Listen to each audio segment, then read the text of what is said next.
Withdrawing money from crypto.com is a straightforward process. Follow these steps to ensure a smooth transaction. Step 1. Open the Crypto.com app.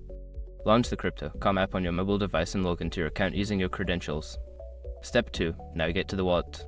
Once logged in, go to the wallet section located at the bottom of the screen. This is where you can view your available balances. Step 3. Select the currency. Choose the cryptocurrency or fiat currency you wish to withdraw. Tap on it to access the options related to that currency. Step 4. Initiate the withdrawal. Look for the withdraw option and tap on it.